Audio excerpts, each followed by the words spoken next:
суроо берет. Мындай да тиги төкмө өргөндө даба жок да тиги төкмө ошон үчүн төкмөсүңөр да. Маселен мен такалып калышы мүмкүн да. Эмне суроо берсем депчи. Силер табиятыңа төкмө болгондон кийин шар кете бересиңер да. Сахнада элдин алдында жарылдап төгүп атканда бир жорук жосундардан барбы? Себеби бир бүтүс бир нерселер болуп кеткен учурлар болдубу? Эми албетте болот. Себеби деген айтыш өзү кызыктай бир чоң өнөр да. Күтүлбөгөн нерселер болуп кетет. Ар кандай эле көп окуялар болду, эми баары бирин эстеп айта албайм, эстей албайм көбүнчө. Көп нерсе технически жаңылып кеткен учурлар болот. Себеби келди элдин арасында мындай суроолор көп да. Ушинтип эле төгүп коебу, шар эле деп, көзү көргөндө мынтип алдында эмне турса келип төгүп ийгендечи. Ошондой кырдаалдагы айтыштарды эстеп көрсөң. Айтыштар эми көп эле болду андай нерселер, бирок көпчүлүгүн эстеп айта албайм чындап эле. Көпчүлүгүн эстеп айта албайм. Бирок кызык айтыштар абдан эле көп болду. Себеби айтыштын күйөрмандары өзүнчө бир чоң топ болуп калды да Кыргызстандачы. Баардыгы жан дили менен сүрөп колдоп турушат. Ушул нерсе, ушул коомдук иш, биздин искусствонун баардык жанрына аралашса абдан жакшы болот эле. Ушул баарына аралашса, театрда, классикалык музыкада, YouTube'да бир казактардын бир жакшы проектиси бар. Алматы консерваториясында. Студенттер дагы, дирижерлор дагы жаштар, музыканттар дагы абдан жаштар. Себеби мен бир оркестрда бир нерсени байкап калам, филармониядачы. Бир чоң контрабас аспапта 2 адам ойноп атат да. Бирөө аксакал киши чарчап калган да, ойногусу келбейт. Жаштар музыкага жаштык кубат берет окшойт да. Жанды албастан ойнойт. Анан дирижированияны аябай жакшы көрөм да. Насыр Давлетович сабак берген да, Насыр Давлетович бизге сабак берген. Анан ушу Насыр Давлетовичтин аркасы менен ушу дирижированияны аябай жакшы көрөм. Мен музыка белки теориясын арпа-рексиндер кыйрат окуган эмесмин. Жети нотаны тааныган болбосом, так ритм дегенде түшүнгөнүм болбосо, мындай музыкалык илимди кенен окуган эмесмин. Анан ошол казактардын жанагы Алматы консерваториясынын проектине Айтыш оркестров деген өткөрүшкөн да, Айтыш оркестров деп. Анан бизде да мүмкүн ушундай өткөрсөк болобу деп аябай жанаганы көрүп алып, үйгө келип алып, жоожастын жанагычы айтыш кылыпчы, оркестр, классикалык оркестр, симфонический оркестр. Анан биздин народниктердин оркестри да. Анан экөөнү ушундай бир кыргызча музыка, дүйнөлүк классикадан иштеп чыгып, анан өзүбүздүн шоу да кылыш керек да, азыр шоунун заманы болуп калдыбы? Анан атайын атактуу ырчылар, акындар, манасчылар, эстрадниктер ошолор чыгып дирижированияны түшүнгөн. Ошолор дирижировать этсе, анан деп 500 000 сом байгеси менен жоосун жазып койгом мен, пандемия бүтсө Кудай буйрса. Анан ушул айтыштын системасын башкаларга да киргизиш керек деп ойлойм да ушул. Анан мен ойлойм ушул Насыр Давлетовичти аябай жакшы көргөнүм үчүн ушул кишилердин урматына, көп аксакал дирижерлордун, композиторлордун урматына эпте ушул өзүм акын болсом да ушуларга бир байге таап, тияка жүгүрүп, бияка жүрүп, жанагы ушул эми айтыш оркестрлер, айтышы дейбизби, кандай дейбиз, бир проект өткөрсөкмү деген оюм бар. Кудай бул оюң жакшы экен, ишке ашырсаң болот, чыгмайт да кыргызча таяң. Себебичи биз классикалык музыканы, жанагы нак музыканы унутуп баратабыз да, жүрөгүбүзгө түйбөй калдык да.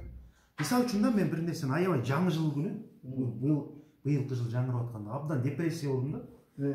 Себеби мындай экен да, маселен, сиз же мен вице-премьер же бир аппараттын президентинде иштеген бир чоң кызматкер болсоңуз да, маселен, же депутат деп коебузбу айтор.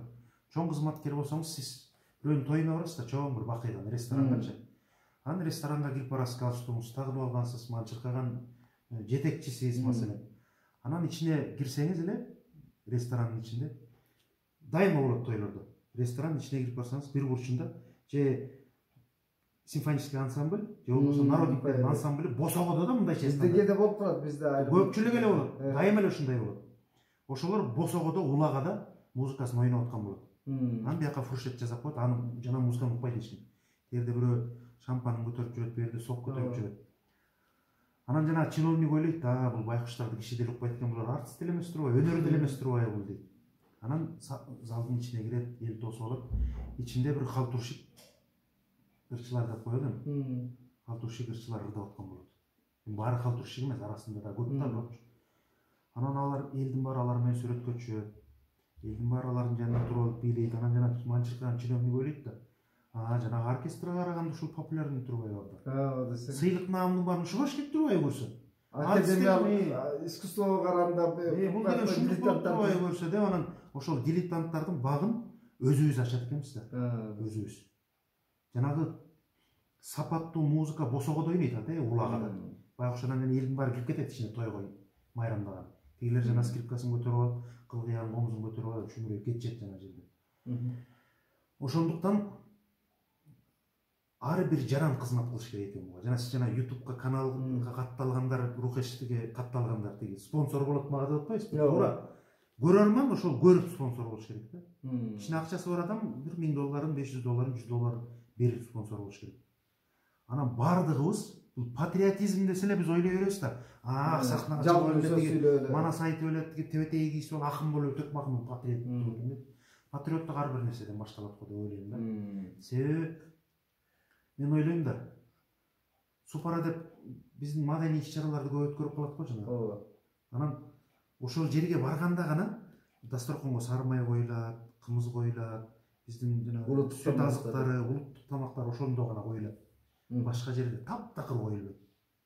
Эмне үчүн биз ошолорду алышыбыз керек маселе? Башка компаниянын продуктусун туурабы? Демек биз патриот болуш үчүн өзүбүздүн компанияларыбызды өстүрүш керек. Маселен мен той берсем, эмне үчүн тиги максым койсом болбойт? Эмне үчүн кымыз койсом болбойт? Башка бозо, башка нерселерди коюп, берки жанагы нерселерди койбой эле койсом болот да. Демек патриотизм бул акын менен эле манасчык эмес, ар бир кыргызга керек да, туурабы? Алардын баары манас айтып төг албагандан кийин патриоттуулукту ошондой нерселер менен кылышыбыз керек деп ойлойм. Бул жерге мен да кошулам, жанагы биздин ата мекендик өндүрүүчүлөр бар эмеспи? Уздар, чеберлерчи. Ошолордукун белек кылып берсе той токуда. Мисалы үчүн баарыбыз белек алабыз тойда. Белектерин бербей. Той менен көп бир идеология жаратып койсок болот экен да. Баарыбыз эле той болбосун деп атып пандемия болуп тойда болбой калды.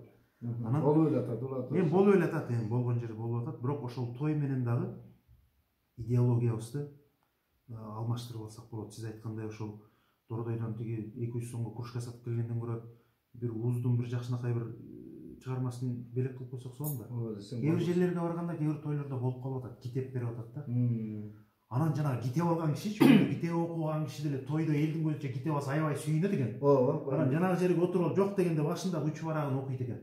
Анан башын окуп алгандан кийин үйүнө барып кызыгып окуйт. Ошондуктан ар бир кыргыз ушундай багыттарды таап алып өзү кыргызга кызмат кылыш керек деп эсептейм. Сен жалкоо экенсиң, мен жакшы бир өрнөктү айтсам, ошону баштадың эле, аягына чыккан жоксуң да. Жалкоолук Мо жазмалык маданиятты көп өздөштүрбөй жүрөт да. Маселен, Европанын болбосо орустардын артисттеричи пенсия жашына келгенде мемуар жазат да.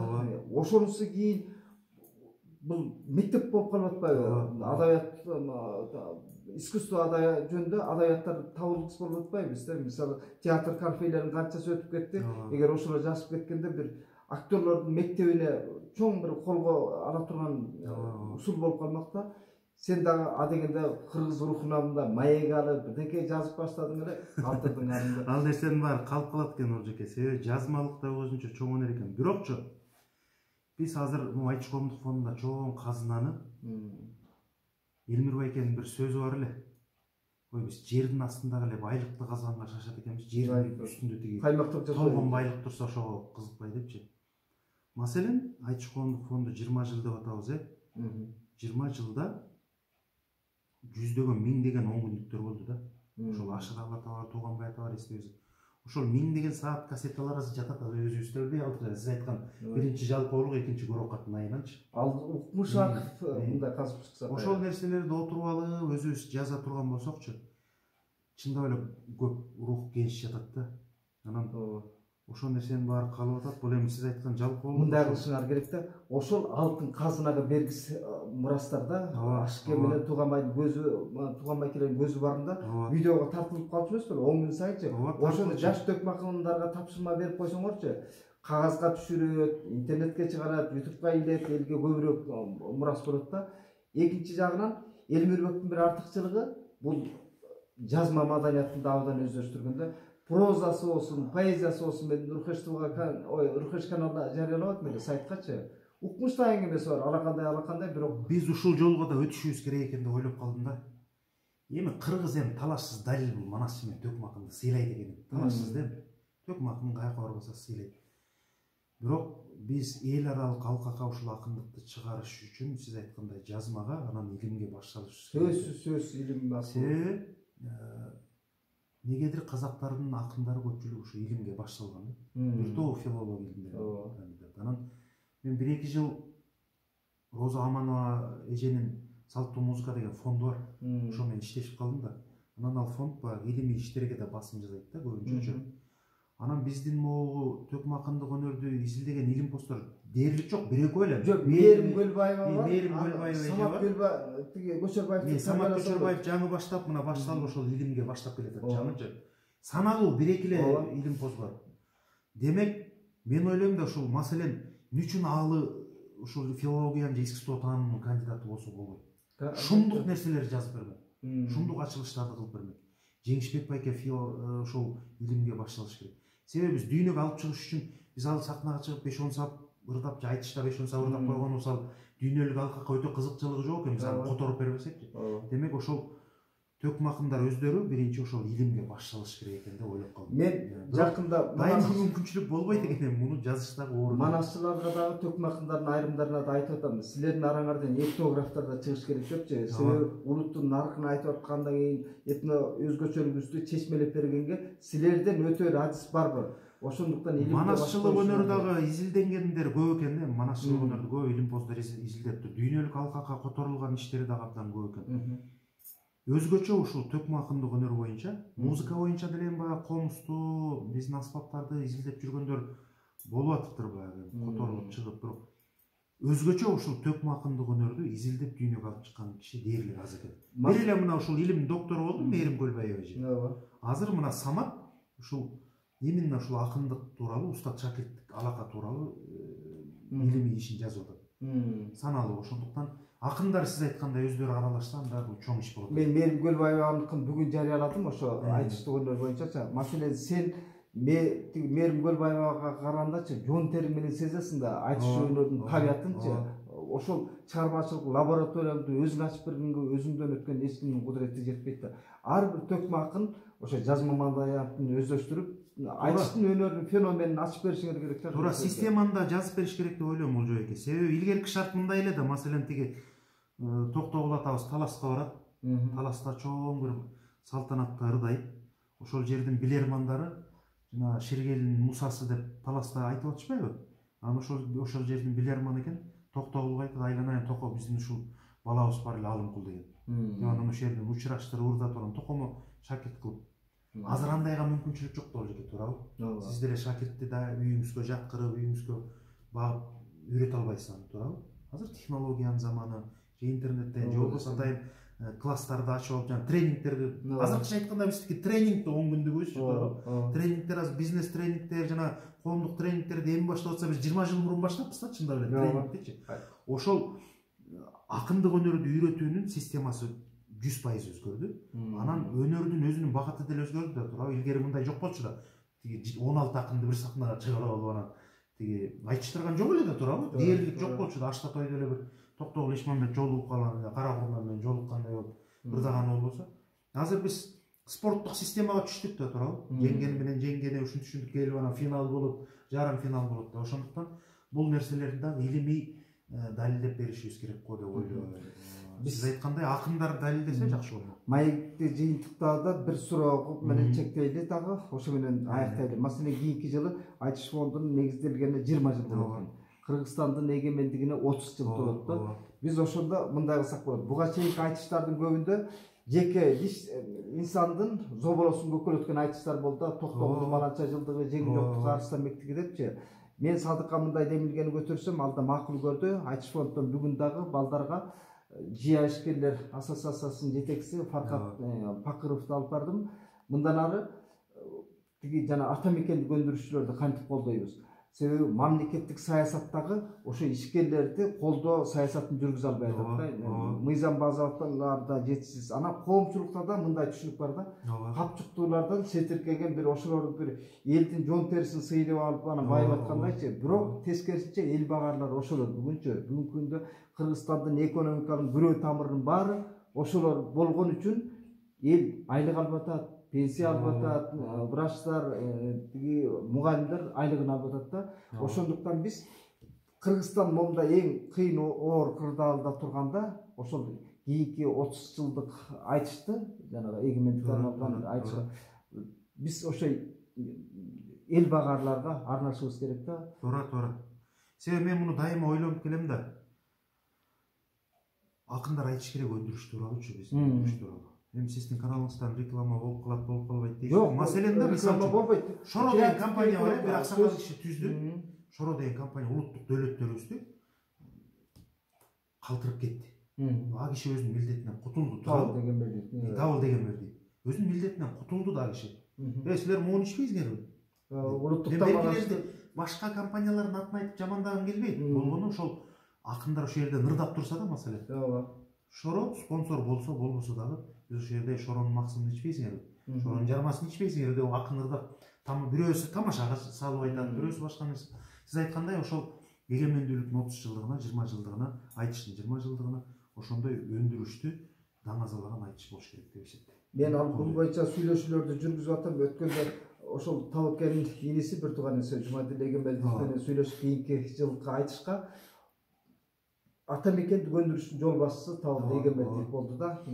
Улуттук тамак аштын статусун көтөрүп, ал эмес экспортко товарларды чыгарып атат да. Андыктан биз могу ата мекендик өндүрүшчүлөрдү, ишкерлерди, бизнесмендерди колдоп, себеби жандоочу кийик атырат дейт да. Искусствону жаратат десе эле жалаң эле чыгармачыл адамдар жаратпайт. Ошол капчыгы калың, мекенчил ишкерлерди тартышыбыз керек да. 50 жылда эл жаңы дегендей футболду баарыбыз эле көрүп атпайлыбы? Кылт эткен жердин баардыгында реклама да. Ошол пиар менеджментти мен ойлойм биз айтышка да колдонушубуз керек. Сөз. Эң биринчи бизге баягы башка компаниялардын акча бергенине карабай, биздин ошол улуттук компаниялардын жарнамаларын ошол айтышка коюшубуз керек. Себеби каалайбызбы, каалабайбызбы, айтышты миллиондогон эл көрөт.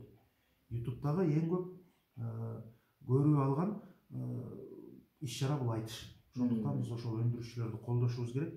Бул дагы биздин милдетибиз. Анткени баары эле бири-бирине байланышкан экен да, сиз айткандай. Биз өндүрүшчүнү колдоп ырдап койсок, мүмкүн 5-10 киши угуп колдоно баштайт. Анан алар жамааттык аң сезимди жаратышыбыз керек. Алар салык төлөйт. Салык төлөгөн өлкө өнүгөт. Ушундай нерселерге баш салышыбыз керек деп ойлойм. Акын ырдап эле отура бербеш керек, ошолорду даңазалаш керек деп ойлойм. Рахмат. Жакшы маек болду. Рахмат болду. Рухеш ТВ каналына катталып коюңуздар. Башка да төкмө акындар менен ушундай кызыктуу маектерди угасыздар.